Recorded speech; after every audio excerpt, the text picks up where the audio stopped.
This clip is about testing software, what types of tests there are, and how you can use tests to improve your software design. Why do we test software? You might test software to try to break things and find bugs, so your users don't encounter them. You can test whether software has been installed correctly. You can test that new features or bug fixes don't introduce new bugs. You can test all kinds of aspects of your code. Where are the performance bottlenecks? Can we access data we shouldn't? What happens if we enter 1 million records in the database? And so on. There are different types of tests. Unit tests are for testing individual pieces of code. For example, you could write a unit test for the math square root function and verify that it has the desired behavior. Also for edge cases such as the square root of 0 or the square root of a negative number. Regression tests are regularly run tests, mostly done automatically, for example every night, to check for any new bugs in recently committed software. Integration testing is about verifying that separately developed software components work together well. So if one development team works on the user interface and another one on the database, you would use integration tests to check whether the UI can successfully work with the database system. Then you have more general system testing that looks at the system as a whole and determines whether the requirements are being met. Finally, you have acceptance testing that aims to find out if the product is acceptable to the client. Today, I'll mainly look at unit tests and see how to set them up. With unit tests, you write tests for small units of code, often methods or functions, provide data and verify that the results of the test is as expected. You normally test one unit at a time and write testing code in particular for parts that might break. So simple getters and setters do not need to be tested. The tests themselves are code too. Obviously, testing code can also contain bugs, so be careful here. And the same design principles for regular code also apply to testing code. So give tests meaningful names and organize them so you can manage them more easily. Let's look at an example. Bank account software. A bank account has some attributes like the customer name and the balance, and a boolean indicating if an account is frozen. Then there are a few methods that perform operations on this account, such as debits or credits to withdraw or deposit money. Here's the implementation of the debit function. There are some checks to verify that the account is not frozen and that there is enough balance available. The credit function has a similar looking implementation. First, some checks to make sure the credit operation is allowed, and then finally the balance is increased with the amount.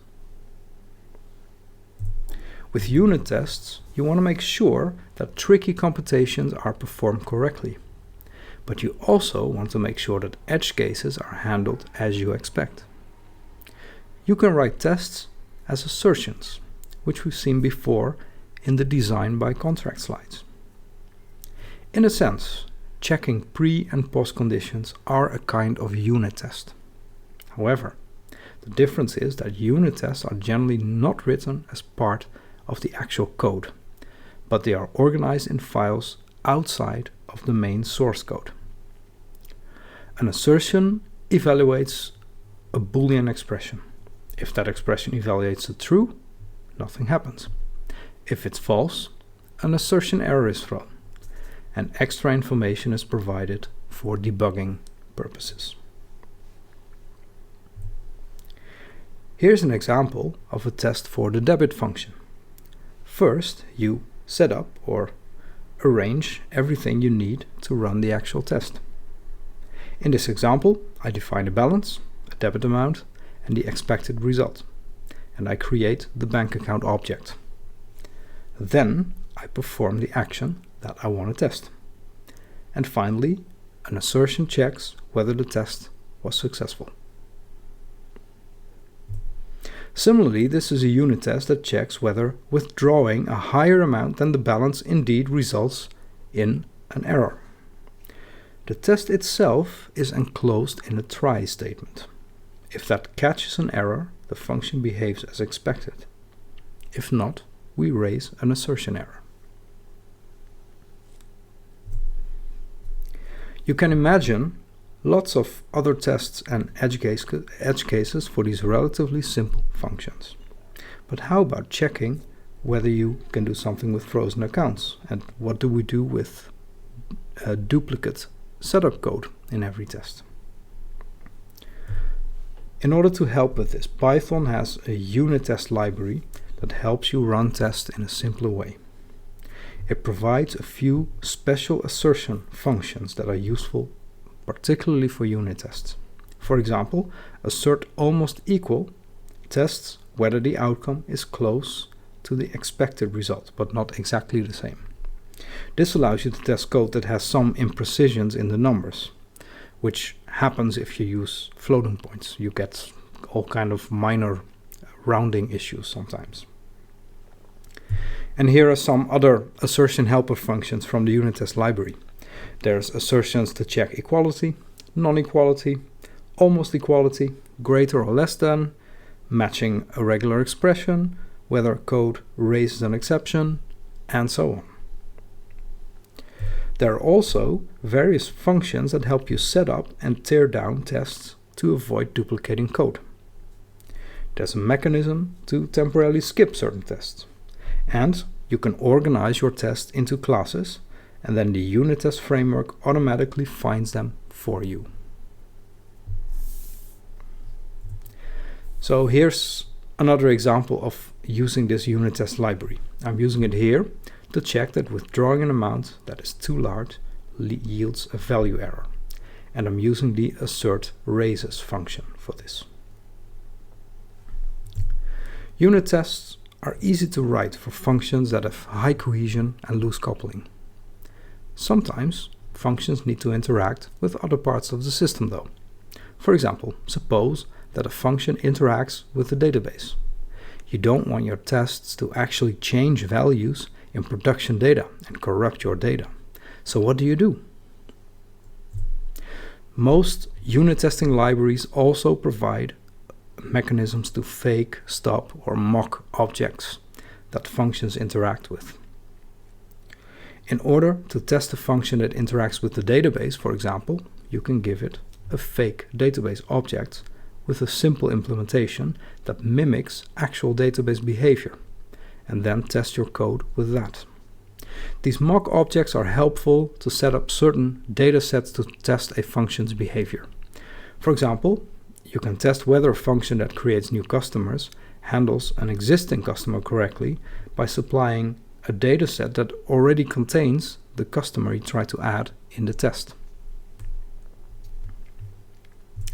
Another term you will hear developers mention when they talk about unit testing is coverage.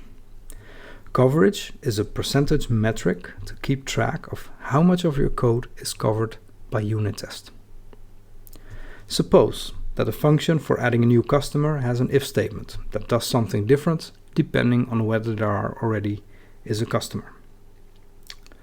In order to get 100% test coverage of this function, you'll need to write tests for both of these cases. Organizations often define coverage goals. 80% is commonly seen, to make explicit how well tested code should be. Note, reaching 100% coverage is often not possible.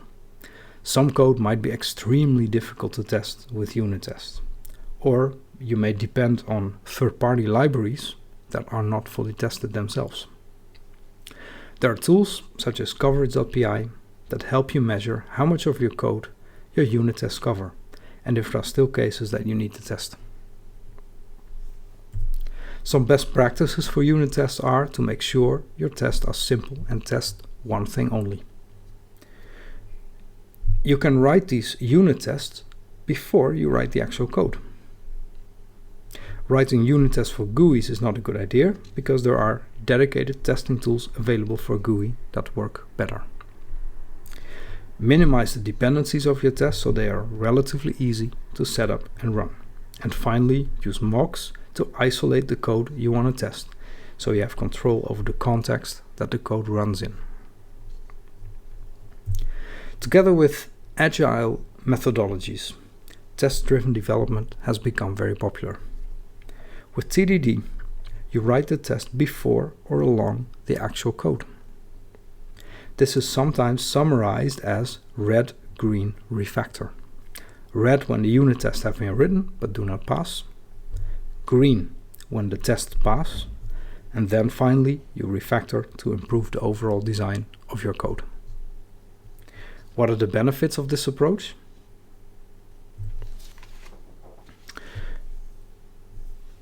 You need to think about what's expected of a function before you start coding.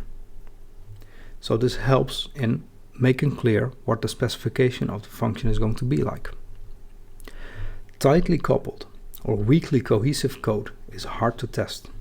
So writing tests before you actually start coding encourages a better design. Tests are not handled as an afterthought. So you avoid the situation where developers skimp on testing because there's no more time left in the sprint. And finally, all of this will result in code requiring less refactoring later on. This concludes the clip about testing. Please post any questions you have in the Teams channel. Thanks for watching and catch you in the next one.